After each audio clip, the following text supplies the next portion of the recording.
Hello student, class 10 science का question paper है set 1 का, जिसका कोड है 3161। तो जिन बच्चों का ये सेट आया है और ये वाला कोड वाला क्वेश्चन पेपर है ये, या फिर कोई भी, वो अपने आंसर्स चेक कर लेना और बताइएगा कि आपका कैसा गया एग्ज़ाम कमेंट में। तो आंसर चेक कर लेना। तो इसका सोल्यूशन करते हैं हम। क्वेश्चन नंबर 1 देखेंगे। Metal oxide generally react with acids but few oxide of metal also react with bases such metallic oxides are. तो देखिए, आपको पता है मेटल ऑक्साइड एसिडिक एसिड के साथ रिएक्ट करके सॉल्ट बनाते हैं। तो यानी मेटल ऑक्साइड जो होते हैं वो बेसिक नेचर के होते हैं। तो सबको पता है ना, मेटल ऑक्साइड बेसिक नेचर के होते हैं, वो एसिड के साथ सॉल्ट बनाते हैं।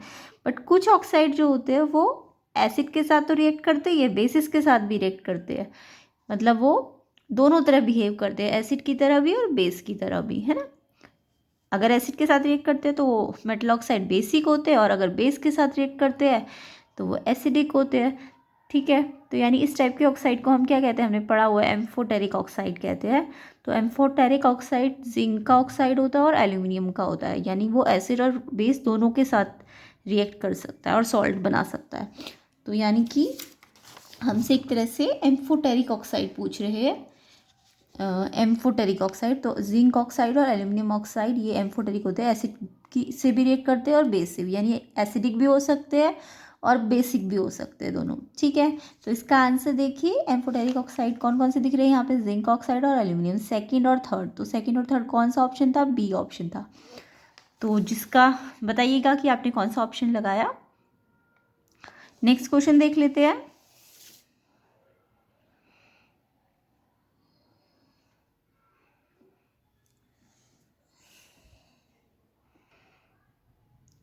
तो क्वेश्चन नंबर 2 है, few drops of aqueous solution of ammonium chloride are put on a universal indicator, the paper turns pink. तो आपको पूछा है कि कैसा नेचर है जो भी आपका एक्वस सोल्यूशन है अमोनियम क्लोराइड का, तो उसका नेचर पूछा है। ठीक है, तो अमोनियम क्लोराइड देखो NH4Cl होता है ना। तो बनता किससे है अमोनियम क्लोराइड, एक सॉल्ट है अमोनियम क्लोराइड। तो अमोनियम क्लोराइड आपका एक सॉल्ट है। तो देखिए, ये कौन से बेस से बनता है, इसे बेस बनाना है तो इसे OH दो, और इसे एसिड बनाना है तो इसे H दो। तो ये देखो, ये इसका ये किस बेस से बना है, इस बेस से और इस एसिड से। अब आपको पता है एसिड कैसा है, ये स्ट्रॉन्ग है, और ये कैसा बेस है, ये वीक बेस होता है अमोनियम बेस। तो ये जो सॉल्ट है ना, ये एक तरह से एसिडिक सॉल्ट है। तो किसी भी सॉल्ट से हम एसिड और बेस बनाते हैं ना, ये सिखा रखा था आपको कि बेस वाले पार्ट को OH देना और ये जो बाद वाला एसिड वाला पार्ट होता है इसे H देते हैं। तो इस सॉल्ट से हमने क्या देखा कि हमने बेस और एसिड पता लगा लिया। अब ये एसिड हमें पता है स्ट्रॉन्ग होता है, और बेस कैसा होता है, ये अमोनियम वाला वीक बेस होता है। तो जब भी कोई वीक बेस और स्ट्रॉन्ग एसिड कोई सॉल्ट बनाते हैं तो वो कैसा सॉल्ट होता है, एसिडिक सॉल्ट होता है। और एसिडिक सॉल्ट है तो उसका pH हमेशा 7 से कम होता है, ये याद रखना। तो आपको यही बोला कि अमोनियम क्लोराइड जो है वो कैसा टाइप है। तो देखिए, ये तो हमें पता चल गया कि वो एसिडिक है, क्योंकि वो किससे बना है, वीक बेस और स्ट्रॉन्ग एसिड से। तो यहाँ पे दो जगह पे एसिडिक लिखा है, तो हम एसिडिक यहाँ पे लगाएंगे। क्यों, रीज़न क्या है, क्योंकि स्ट्रॉन्ग एसिड है और वीक बेस है, जबकि यहाँ उल्टा लिखा है ना। तो अभी मैंने डिटेल बता दिया कि कैसे ये आया है, क्योंकि ये वाला बेस कौन सा है, ये, और ये वाला एसिड कौन सा है, ये सॉल्ट दो पार्ट से बन रहा है, बेस और एसिड। तो ये वीक बेस और स्ट्रॉन्ग एसिड है। तो देखो, एसिडिक सॉल्ट है और किससे बनाई है, स्ट्रॉन्ग एसिड और वीक बेस से, और एसिडिक है तो इसका pH क्या होगा, <7 होगा। ठीक है ना। तो यानी कि ये वाला ऑप्शन सी करेक्ट है। तो थोड़ा सा बस ये सॉल्ट का आपको टॉपिक क्लियर होना चाहिए था कि सॉल्ट कैसे टाइप के बनते हैं। थर्ड क्वेश्चन देखेंगे, select the appropriate state symbols of the product given as X and Y in the following chemical equation by choosing the correct option from table. तो देखिए, यहाँ पे एक रिएक्शन हो रहा है जिंक और सल्फ्यूरिक एसिड में। जिंक क्योंकि हाइड्रोजन से रिएक्टिविटी सीरीज में ऊपर होता है, तो हाइड्रोजन से ही सल्फेट ले लेगा, है ना। जो भी रिएक्टिव मेटल्स होती है वो हाइड्रोजन को डिस्प्लेस करती है, तो H2 गैस बनाती है, ये तो हमें पता है। तो अब देखिए, यहाँ पे पूछा है कि इनके जो सिंबल्स हैं, यहाँ पे सॉलिड लगा है, यहाँ लिक्विड लगा है, तो ये जो X और Y है ये किस फेस में होंगे, गैसियस होंगे, एक्वस होंगे। तो H2 तो हमेशा क्या होती है, गैस होती है, तो सबको पता होगा। है ना। तो H2 तो यहाँ गैस फेस में होगी। और ये जो जिंक सल्फेट के सॉल्ट बने हैं ये तो आयंस होंगे ना, Zn के आयन होंगे, सल्फेट के आयन होंगे, तो ये कैसे होंगे, एक्वस फॉर्म में होंगे। तो X यहाँ पे एक्वस है और Y कैसा है, Y आपका गैस है, क्योंकि H2 तो गैस होती है ना। तो देखो एक्वस और गैस कहाँ पे है, X के लिए एक्वस है, X के लिए एक्वस होगा और Y के लिए क्या होगा, गैस होगा। तो यहाँ पे एक्वस तो आगे दो में है बट यहाँ पे गैस है, देखो बी ऑप्शन इसका करेक्ट होगा। तो ये रिएक्शन में हम, अगर ये सॉलिड है ये लिक्विड है, तो ये जब ये डिस्प्लेसमेंट रिएक्शन होगा तो ये इस H को डिस्प्लेस कर देगा, तो H2 तो गैस होगी और ये जो सॉल्ट बना ये एक्वस फॉर्म में होता है। तो X तो एक्वस है, ये X था ना यहाँ पे और यहाँ Y था, तो X एक्वस है और Y गैसीय है। तो ये वाला किस में है, बी ऑप्शन में है ये। तो क्वेश्चन नंबर 4 देखते हैं।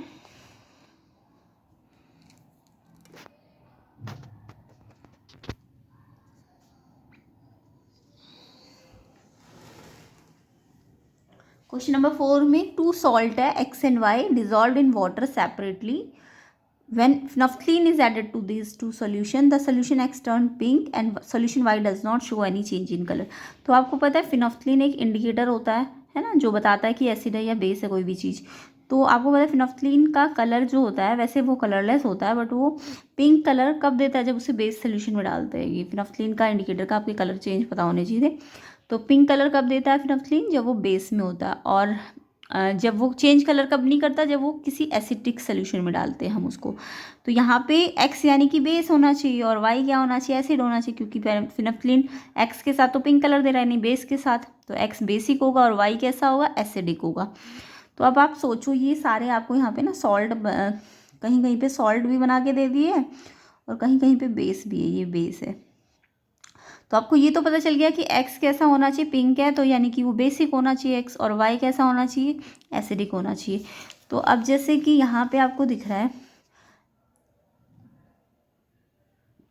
X में देखो एसिड, ये सॉल्ट है सारे, ये सॉल्ट है ना, इसमें सोडियम भी है, कार्बोनेट भी है। सोडियम मतलब NaOH बेस है, और H2CO3 क्या है, इसमें एसिड है ना।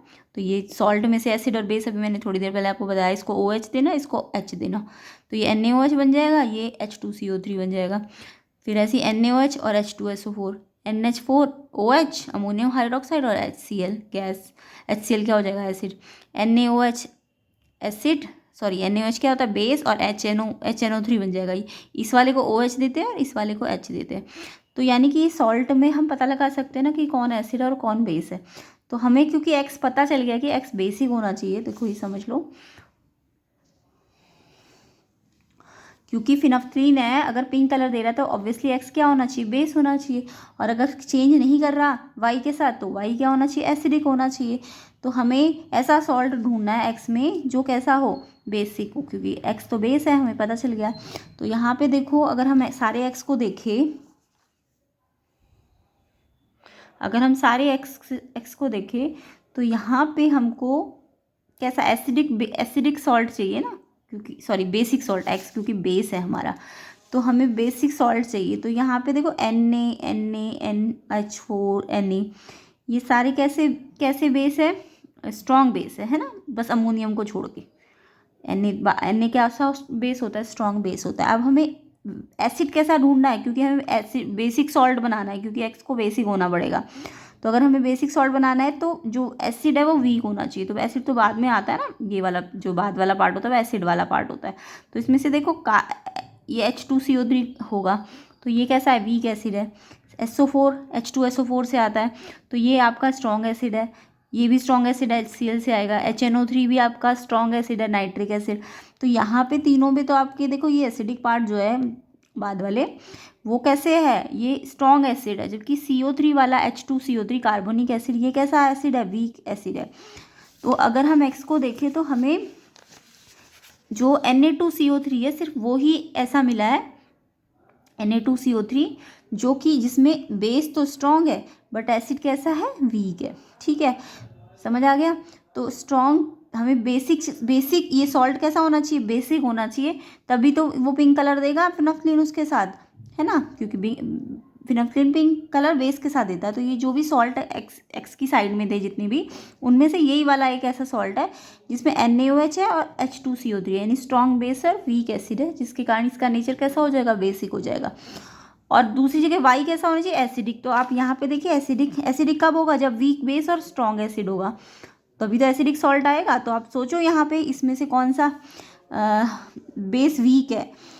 NaOH वाला बेस तो क्या होता है, ये Na है ना आगे शुरू में, तो NaOH के वाला बेस तो कैसा होता है, स्ट्रॉन्ग होता है। तो सिर्फ ये वाला जो बेस है NH4OH ये वीक बेस है, और ये HCl कैसा है, स्ट्रॉन्ग एसिड है। तो देखो NH4 आपका वीक बेस है और ये स्ट्रॉन्ग एसिड है, इसलिए ये जो सॉल्ट आएगा एसिडिक आएगा। और वाई आपका एसिडिक ही तो होना चाहिए था। तो ऐसा हमें किस ऑप्शन में मिल रहा है, तो हमें एक्स वाले में सब में देखना था कि बेस एसिड वीक होना चाहिए ताकि बेसिक सॉल्ट बने, और वाई वाली साइड में हमें देखना था कि एसिड तो स्ट्रॉन्ग होना चाहिए बट बेस कैसा होना चाहिए, वीक होना चाहिए।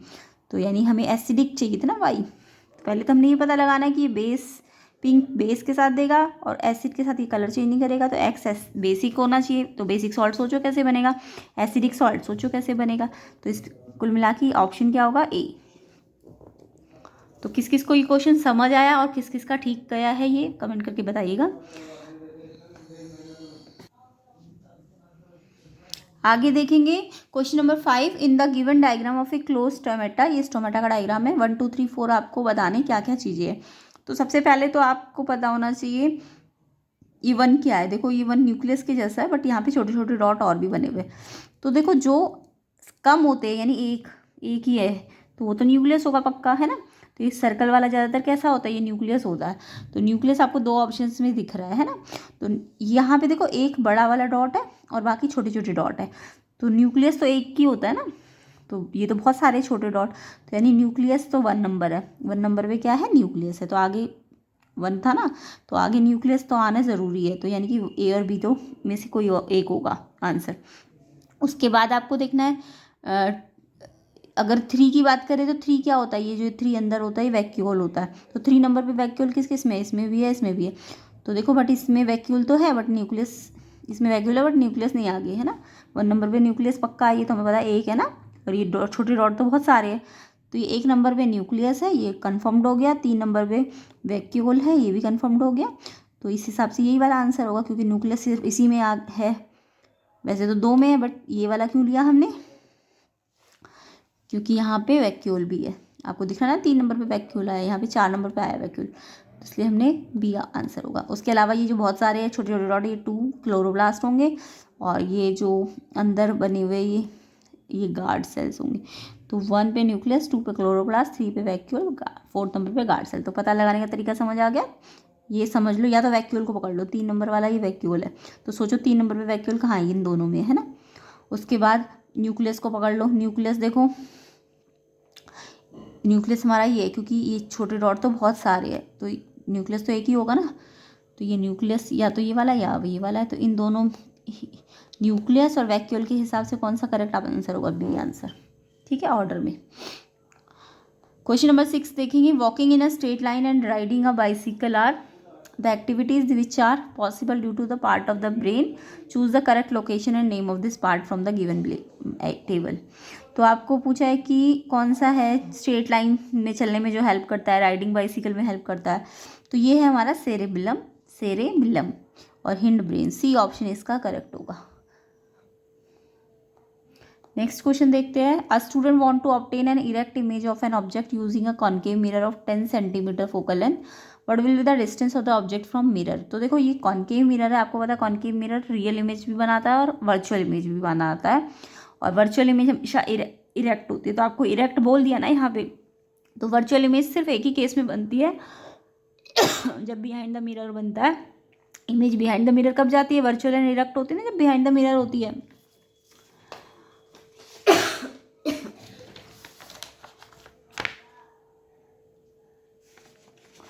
तो देखो कॉन्केव मिरर, वर्चुअल या इरेक्ट इमेज, इरेक्ट बोला है ना क्वेश्चन में, इरेक्ट इमेज या वर्चुअल इमेज तभी बनाता है या बिहाइंड द मिरर जब ऑब्जेक्ट कहाँ होता है, फोकस और पोल के बीच में, फोकस और पोल के बीच में। तो आपको क्योंकि क्वेश्चन में फोकल लेंथ 10 दी है ना, तो ऑब्जेक्ट को हमें मस्ट भी फोकल लेंथ से पहले रखना पड़ेगा, है ना, तभी तो वर्चुअल एंड इरेक्ट आएगी। अदरवाइज तो रियल आ जाती है कॉन्केव मिरर में। सिर्फ किस केस में आती है वर्चुअल, जब ऑब्जेक्ट बहुत पास होता है, फोकस और पोल के बीच में होता है। तो अगर फोकल लेंथ आपको 10 दी है तो मस्ट बी वो 10 से क्या होना चाहिए, ऑब्जेक्ट कहाँ रखा होना चाहिए, कम पे, है ना। फोकस और पोल का मतलब बीच में का मतलब 10 से क्या होना चाहिए, कम होना चाहिए। तो लेस देन 10 इसका आंसर होगा A option. Bronze is an alloy. Bronze एक एलॉय होती है, किस किस मेटल को मिला के बनती है, कॉपर एंड टिन। ये याद किया होगा आपने, डी ऑप्शन इसका करेक्ट है, copper and tin. Next question देखेंगे। In an experiment with pea plant a pure tall plant TT is cross with a pure short plant TT. Ratio of pure tall plant to pure short plant in F2 generation. F2 generation में दोनों ही equal आएंगे तो 1:1 होगा, C option इसका correct है। Question number देखिए, ये एक फूड वेब बनी हुई है, तो उसमें आपको प्राइमरी कंज्यूमर को आइडेंटिफाई करना है। प्राइमरी मतलब जो क्या खाते हैं, जो प्लांट्स को खाते हैं, है ना। ये सारा तो प्लांट, सीड्स, ग्रास, ये तो क्या होते हैं, प्रोड्यूसर्स होते हैं। तो प्राइमरी कंज्यूमर जो इनको खाते हैं, तो इनको खाने वाले ये ऊपर सेकंड वाले पे आएंगे ना, माइस और रैबिट। तो माइस और रैबिट ढूंढो कहाँ पे है, तो माइस और रैबिट आपका डी ऑप्शन पे है, तो डी ऑप्शन इसका करेक्ट है। ये वाले जो है ऊपर, सबसे ऊपर वाले वो सेकेंडरी होंगे।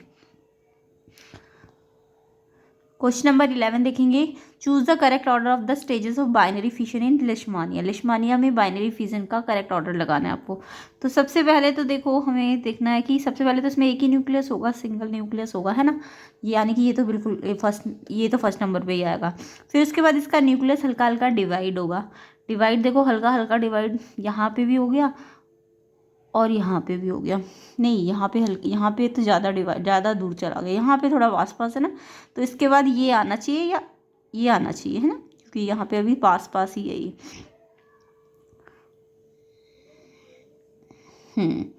तो ये फिर इसके बाद ये थोड़ा पास है और फिर ये थोड़ा दूर चला गया, है ना। तो पहले तो हल्का सा डिवाइड हुआ और फिर ज़्यादा डिवाइड हुआ। तो 1 3 फिर 2।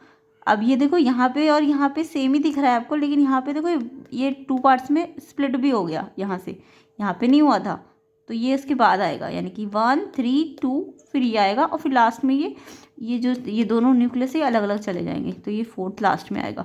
तो 1 3 2 5th 4th, ये कौन से ऑप्शन में है, देखो 1 3 2 ये रहा।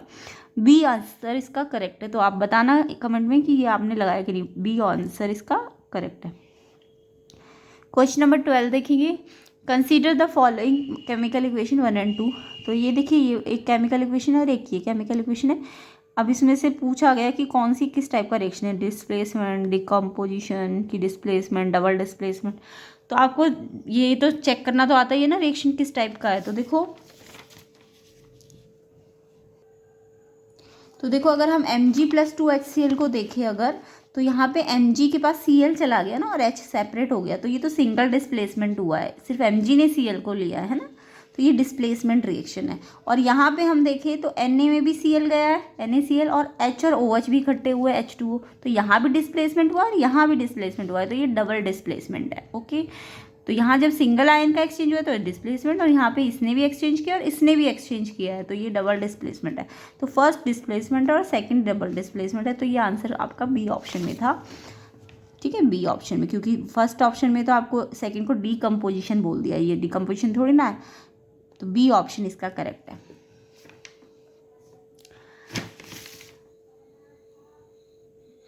आगे देखेंगे, ये प्रिज्म में से था आपका dispersion of white light by glass prism. आपको पता है वाइट लाइट जब पास होती है प्रिज्म में से तो वो 7 कलर्स में क्या हो जाती है, जो वाइट लाइट है वो स्प्लिट हो जाती है, इसी को डिस्पर्शन कहते हैं। तो ये वाइट लाइट गई और अंदर जाके ये अपने एक्चुअल पाथ से डेविएट हो गई। अब देखो यहाँ पे जो एंगल ऑफ डेविएशन है ये वाला, क्यू के लिए तो छोटा है और पी के लिए क्या है, बड़ा है ना। ये डेविएशन ऐसे तो निकलता है, ये यहाँ से यहाँ तक पहले एक्चुअल बात ये था, अब ये यहाँ चला गया फाइनल बात, तो ये इतना बड़ा डेविएट हुआ और ये छोटा डेविएट हुआ।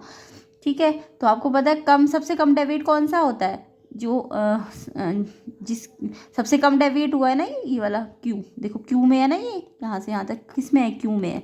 और ये यहाँ से यहाँ तक का एंगल किसके लिए है, पी के लिए। तो पी में सबसे ज़्यादा डेविएशन हुआ है और क्यू में सबसे कम डेविएशन हुआ है।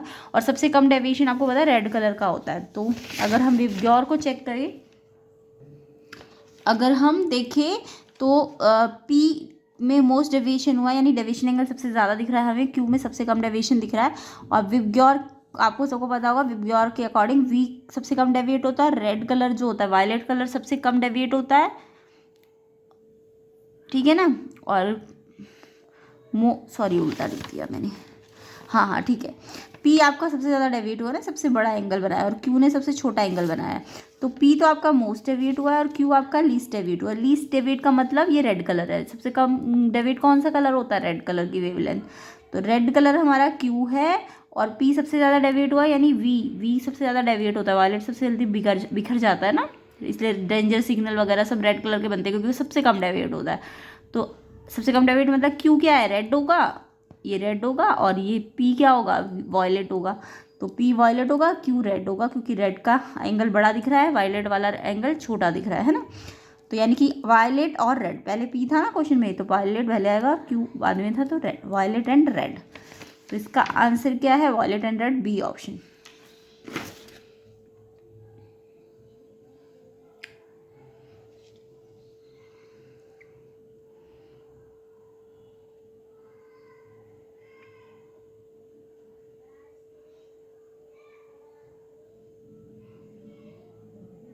तो ये सारे क्वेश्चन तो हो गए। अभी ये 14 देख लेते हैं। Consider the following 3 flower namely XYZ which flower would develop into fruit. कौन सा फ्लावर है इन तीनों में से जो फ्रूट में डेवलप होगा। तो देखो इस फ्लावर में तो देखो मेल पार्ट भी है पिस्टिल, एंड फीमेल पार्ट भी है, ये वाले देखो, ये फीमेल पार्ट होता है ना, और ये मेल पार्ट होता है। बट इस वाले में देखें तो सिर्फ फीमेल पार्ट है, बट ये जो ये वाले पार्ट है मेल वाले, स्टेमन नहीं है इसके अंदर। और इसमें देखो तो स्टेमन है, बस पिस्टिल नहीं है, ये वाला पार्ट जो है इसमें नहीं है, और ये वाला पार्ट इसमें नहीं है। तो यहाँ पे सिंगल सिर्फ फीमेल पार्ट है, यहाँ मेल पार्ट है। तो इसमें दोनों है, मेल पार्ट भी है और फीमेल पार्ट भी है, यानी कि इसी में फ्रूट डेवलप होगा। तो एक्स ओनली एक्स वाला है जो इसका, ठीक है, एक्स ओनली, ए ऑप्शन इसका करेक्ट होगा। The magnetic field inside a long straight current carrying solenoid. Solenoid आपको पता है ना कि सॉफ्ट आयरन कोर में हम क्या करते हैं, कोई वायर को टर्न कर देते हैं, तो उसमें क्या बनती है, एक मैग्नेटिक फील्ड बनती है। जब आप करंट पास करते हो, करंट हटा देते हो, तो मैग्नेटिक फील्ड भी हट जाती है, तो वो एक इलेक्ट्रोमैग्नेट होती है। तो सोलेनॉइड में जो सब अंदर वाला सोलेनॉइड के इनसाइड फील्ड बनती है ना, वो यूनिफॉर्म होती है, स्ट्रेट लाइन होती है, यूनिफॉर्म। तो यानी कि इन्होंने पूछा है magnetic field inside a solenoid, तो इनसाइड अ सोलेनॉइड तो जीरो तो नहीं होती है, गलत है, डिक्रीज होती है, नहीं, यूनिफॉर्म होती है इनसाइड अ सोलेनॉइड, तो यानी कि सेम होती है, यूनिफॉर्म मतलब सेम होती है हर पॉइंट पर। तो डी ऑप्शन इसका करेक्ट है। क्वेश्चन नंबर 16 देखेंगे। In human eye the part which allow light to enter into the eye. ऐसा ह्यूमन आई में कौन सा पार्ट है जो लाइट को एंटर करने के लिए अलाउ करता है।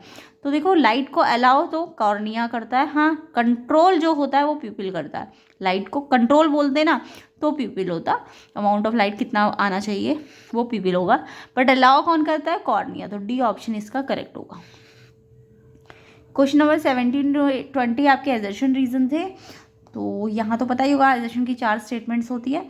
तो फर्स्ट स्टेटमेंट पढ़ते हैं। एजर्शन क्या है, it is advise that while diluting an acid one should add water to acid और नॉट एसिड टू वाटर। तो ये तो गलत लिखा है इन्होंने बोला कि ऐड करो वाटर टू एसिड।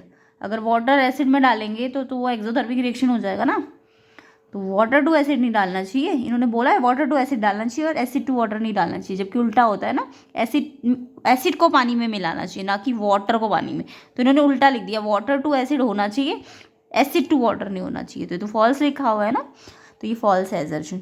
रीज़न कह रहा है कि process of dissolving N acid into water, जब हम एसिड को वाटर में डालेंगे ना तो वो कैसा होता है, dissolving N acid into water,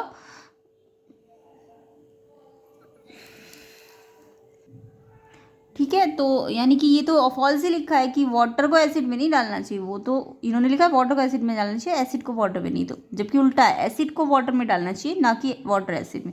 तो ये तो फॉल्स है। बाकी ये ट्रू है आपका कि the process of dissolving N acid into water highly exothermic है, क्योंकि लार्ज अमाउंट ऑफ हीट निकलती है, ठीक है। तो इसलिए हमें क्या करना चाहिए, एसिड को पानी में मिलाना चाहिए, जबकि इन्होंने उल्टा लिखा था। तो ये तो फॉल्स है, बट ये ट्रू है कि ये एक्सोथर्मिक है इस रीज़न से, है ना।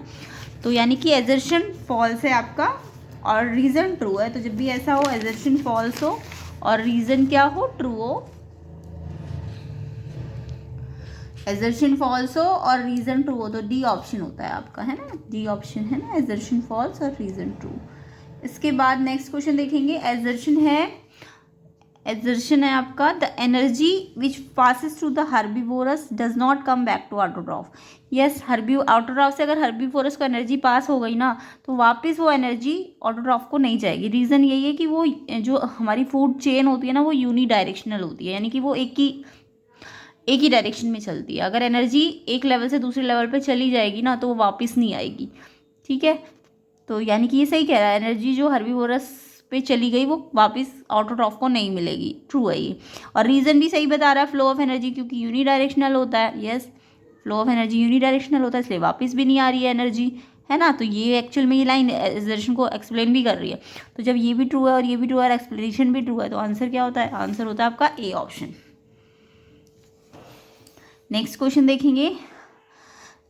Amoeba takes in food using finger like extension of the cell surface. Amoeba जो है फूड कैसे लेता है? Finger like extension self surface के थ्रू। यस, सेल्फ सरफेस के थ्रू अमीबा अपना फूड इनटेक करती है, तो ये ट्रू है आपका। In all unicellular organism the food is taken by entire cell surface. क्या सारे यूनिसेलुलर ऑर्गेनिज्म सेल सरफेस से करते हैं फूड? तो ये तो फॉल्स है, सारे नहीं करते। जैसे पैरामीशियम है, ये ऐसे इस तरीके से नहीं करता सेल सरफेस से, ठीक है ना। तो ये फॉल्स है, लेकिन तो रीज़न फॉल्स है, एजर्शन ट्रू है। तो जब एजर्शन ट्रू और रीज़न फॉल्स हो तो आपका आंसर होगा एजर्शन ट्रू और रीज़न फॉल्स। सी ऑप्शन इसका करेक्ट होगा, ठीक है। तो क्वेश्चन नंबर 18 का तो ए ऑप्शन था और 19 का आपका सी ऑप्शन हो जाएगा, ठीक है, क्योंकि एजर्शन ट्रू और रीज़न फॉल्स है। लास्ट देख लेते हैं question number 20। Melting point and boiling point of ethanol are lower than that of sodium chloride. तो जो मेल्टिंग पॉइंट है और बॉइलिंग पॉइंट है इथेनॉल का, क्या होता है? सोडियम क्लोराइड से कम होता है। देखो, इथेनॉल तो क्या है? C2H5OH, ये क्या है? कोवेलेंट बॉन्ड है। जबकि सोडियम क्लोराइड NaCl एक मेटल है, एक नॉन मेटल है, तो वो क्या होती है? आयनिक बॉन्ड होती है। तो आपको पता है ना, कोवेलेंट बॉन्ड जो होते हैं आयनिक बॉन्ड से कम स्ट्रॉन्ग होते हैं, तो इसलिए उनका मेल्टिंग और बॉइलिंग पॉइंट भी क्या होता है? कम होता है। ट्रू लिखा है, इथेनॉल का मेल्टिंग बॉइलिंग पॉइंट लोअर है NaCl से, क्योंकि इथेनॉल कैसा है? कोवेलेंट है, जबकि सोडियम क्लोराइड कैसा है? आयनिक है ना। तो ये ट्रू है, एजर्शन ट्रू है। एंड रीजन क्या है इसके पीछे? The force of attraction between the molecule of ionic compound are very strong. Force of attraction जो होता है आयनिक कंपाउंड का बहुत ज़्यादा स्ट्रॉन्ग होता है।